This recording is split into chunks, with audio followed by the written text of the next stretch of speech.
끝까지 긴장을 놓을 수 없는 보기 아주 힘든 경기였습니다. 하지만 그만큼 휘슬이 울렸을 때의 쾌감도 컸죠.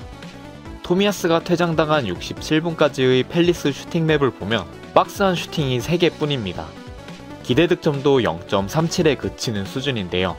하지만 토미야스 퇴장 이후 수적으로 우위를 점한 팰리스는 아스날을 몰아치며 골문과 가까운 지점에서 많은 슈팅을 기록했습니다. 그 결과 총 기대 득점 1을 넘기기까지 했죠. 여기서 주목해보고 싶은 건 팰리스의 67분 이후 슈팅 7개 중 램스데일의 선방이 필요했던 유효 슈팅이 단 1개뿐이었다는 겁니다. 짧지 않은 시간 동안 아스날 선수들의 수비 집중력이 얼마나 대단했는지를 보여주는 대목이네요. 그럼 반대로 공격 부분은 어땠을까요? 공격 방향에 대해 조명해보고 싶은데요. 공격 방향을 좌측, 중앙, 우측 세 가지로 나눴을 때 아스날은 44%의 우측이 가장 큰 비중을 차지했습니다. 은케티아의 결정적 찬스 2번 모두 우측에서 나오기도 했죠. 그런데 우측 공격의 마무리 단계에서 아쉬운 모습이 많더군요. 구체적으로 뭐가 아쉬웠는지 전술 파트에서 다뤄볼까 합니다.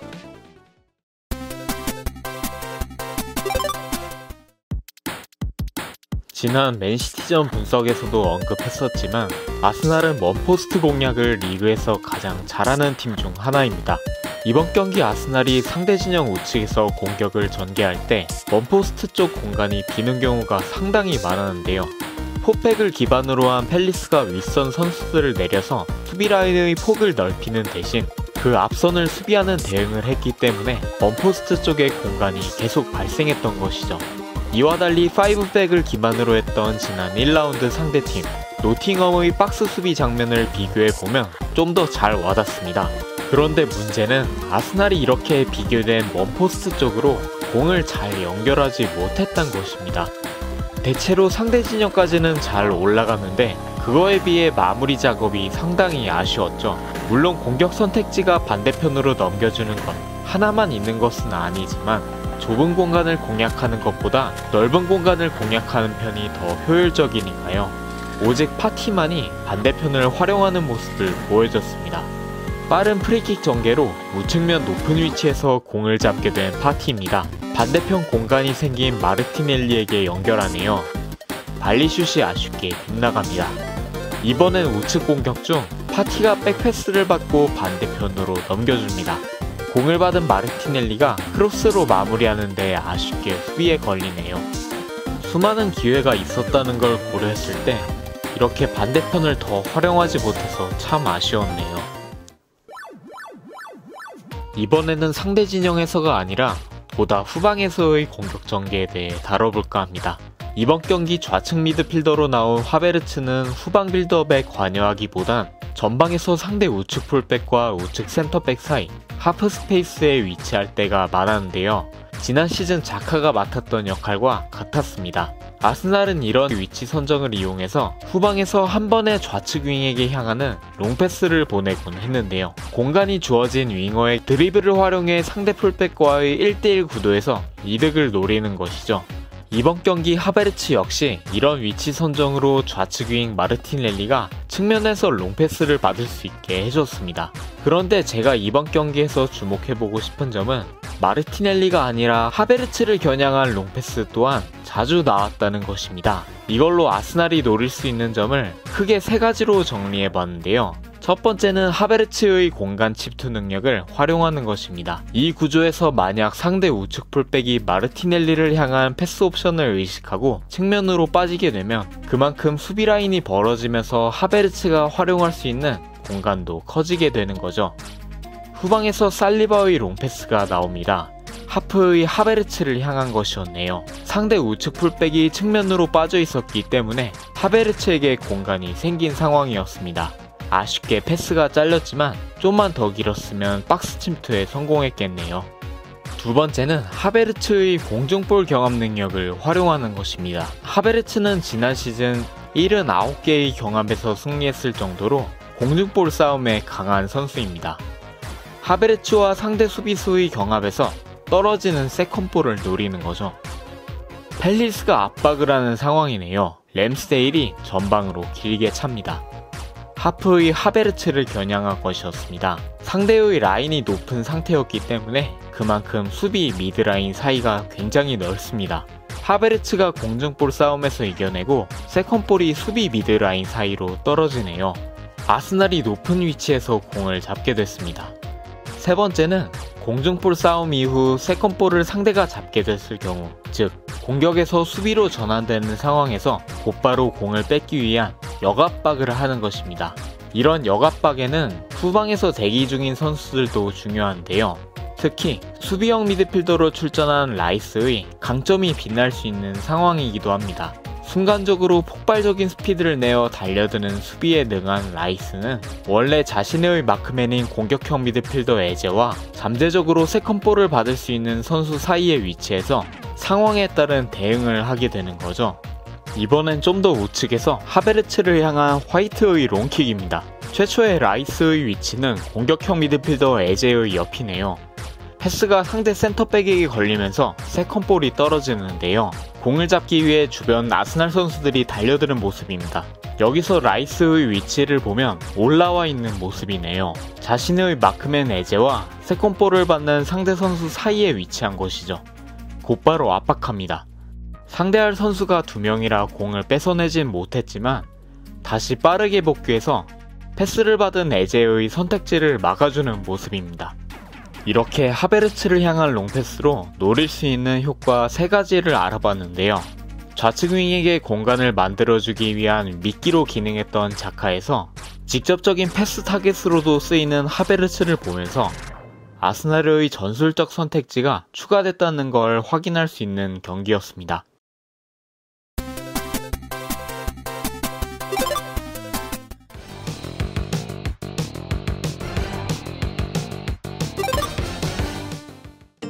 플레이어 오브 더 매치에 선정된 데클란 라이스. 공수 양면에서 최고의 활약을 펼치며 몸값을 다했습니다. 인상적인 부분이 많았지만 그 중에서도 하나를 꼽아서 다뤄볼까 하는데요. 바로 등 뒤 움직임입니다. 공을 바라봐야 하는 상대의 등 뒤에 위치하면 상대의 시야에서 벗어나게 되죠. 이를 이용한 움직임인데요. 상대의 위치, 상대가 고개를 돌려 자신을 체크하는지, 그리고 공을 가진 동료가 패스할 준비가 됐는지 등 효과적인 등 뒤 움직임이 되려면 많은 요소를 판단한 타이밍이 핵심입니다. 라이스가 보여준 등 뒤 움직임은 어땠을까요? 경기 장면을 통해 알아보겠습니다. 라이스가 가운데 있는 아스날의 후방 라인 셋, 팰리스의 전방 라인 둘이 대치한 상황에서 화이트가 공을 잡고 있습니다. 전방 라인 좌측의 에두아르는 라이스의 존재를 알고 있는 상태인데요. 라이스가 에두아르의 시야에서 벗어나기 위해 등 뒤로 움직입니다. 화이트가 계속 공을 몰고 나오고 에두아르가 화이트를 향해 압박을 들어가는 순간 라이스가 속도를 높여 앞쪽 공간으로 달려나갑니다. 화이트의 패스가 연결되면서 팰리스의 전방 라인을 쉽게 통과합니다. 상대적으로 전개가 쉽고 선택지가 제한된 측면과 다르게 전개가 어렵고 선택지가 많은 중앙 전개라는 점에서 그 의미가 더 크다고 볼 수 있겠죠. 이어서 라이스의 정확한 반대 전환으로 공격이 전개됩니다. 이 장면은 어떤가요? 후방 우측에 있던 파티가 백패스하고 중앙으로 들어가는 상황인데요. 이때 라이스가 고개를 돌려 상대 선수들의 위치와 공간을 파악합니다. 에두아르가 내려간 파티를 압박하기 위해 앞으로 전진하네요. 동시에 라이스는 패스 길이 확보되는 상대 전방 라인 사이 앞 공간으로 이동합니다. 이어서 공을 받기 전 빠르게 전방 상황을 다시 확인합니다. 웨데고르를 마크하고 있던 상대 좌측 미드필더가 압박을 들어오네요. 좌측 미드필더는 웨데고르, 라이스를 동시에 상대해야 했기 때문에 안으로 들어간 웨데고르 쪽 패스기를 견제하면서 라이스를 압박합니다. 라이스는 이를 이용하여 반대쪽으로 치고 나가면서 공격을 전개하네요. 라이스의 이런 움직임을 통해 아스날은 상대의 1차 전방 라인을 쉽게 허물고 중앙 공간으로 공격을 전개하는 모습을 보여줬는데요.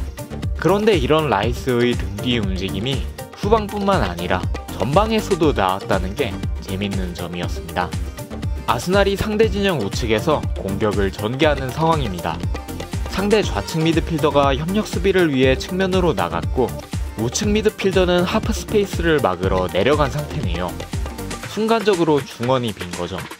가까이 있는 에제가 공간을 커버해주면 좋지만 이를 놓치고 있는 상황입니다. 사카가 후방의 웨데고르에게 패스하려고 하자 에제의 등 뒤에 있던 라이스가 순간적으로 달려나갑니다. 왼발잡이인 웨데고르가 공을 잡으면 중앙을 향한 시야가 확보될 걸 알고 있기 때문이죠. 그 타이밍에 맞춘 침투였습니다. 에제가 뒤늦게 이를 알아채고 내려가지만 라이스가 먼저 공간을 선점하는 데 성공하네요. 마무리로 은케티아를 향한 침투 패스까지. 라이스의 훌륭한 등 뒤 움직임으로 만들어진 찬스였습니다.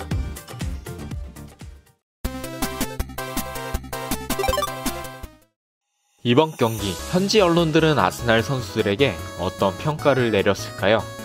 역시 최고로 이슈가 된 선수에 대한 평이 눈에 띕니다. 각각 스로인 상황에서의 시간 지연, 상대 역습을 끊는 파울로 인해 경고 누적으로 퇴장을 당한 토미야스입니다. 풋볼 런던은 팀버만큼 온더볼이 뛰어나진 않았지만 팀버의 대체자 역할을 잘 해내주었다. 퇴장은 조금 가혹하다고 보여진다며 6점을 줬는데 반면 골닷컴은 3점을 주며 퇴장, 그리고 그 퇴장을 만든 두 개의 경고 모두 가혹했을지는 몰라도 경기의 페이스를 따라가지 못하는 모습을 보였다고 했습니다. 퇴장을 논외로 두고 토미야스의 플레이 자체에 대한 평이 갈리는 게 주목할 점인데요. 채널 커뮤니티에 이와 관련한 투표를 진행해봤는데 약 80%의 분들이 6점에 더 공감이 간다고 해주셨습니다. 댓글의 경우 플레이가 괜찮았다는 의견들이 대체로 좋아요가 많았는데 반면 다르게 느낀 분들도 심심찮게 보인다는 게 재밌는 부분이네요. 한편 이번 토미야스의 퇴장은 21-22 시즌 후반기 북런던 더비에서 홀딩이 퇴장 이후 첫 퇴장이라고 하는데요. 달리 말하면 지난 22-23 시즌은 퇴장이 없었다는 뜻이기도 하죠. 새삼 놀랍습니다. 마갈량이스에 대한 얘기도 빼놓을 수 없겠죠. 지난 1라운드 선발에서 제외되며 프리미어리그 73경기 연속 선발 출전 기록이 깨졌던 마갈량이스. 이번 경기 마찬가지로 선발에서 제외되며 화제가 됐는데요. 그런데 여기에 불을 지핀 건 바로 요즘 이적시장의 뜨거운 감자, 사우디였습니다. 파브리지오 로마노에 따르면 실제로 사우디 관련자들이 런던에 와 있었다고 하며 이 이적설에 구체성을 더하기도 했죠. 하지만 마갈량이스는 어려운 상황에 교체 투입되며 헌신적인 플레이로 클린시트에 공헌했고 SNS에 팀에 대한 애정을 표하며 이 이적설을 일축시켰습니다. 설상가상의 어려운 상황 속에서도 승리를 지켜낸 아스날. 2라운드에서 모두 승리를 거둔 세 팀의 이름을 올리게 됐는데요. 이 어려운 승리가 팀을 더 단단하게 만들어주길 바라며 이만 마치겠습니다.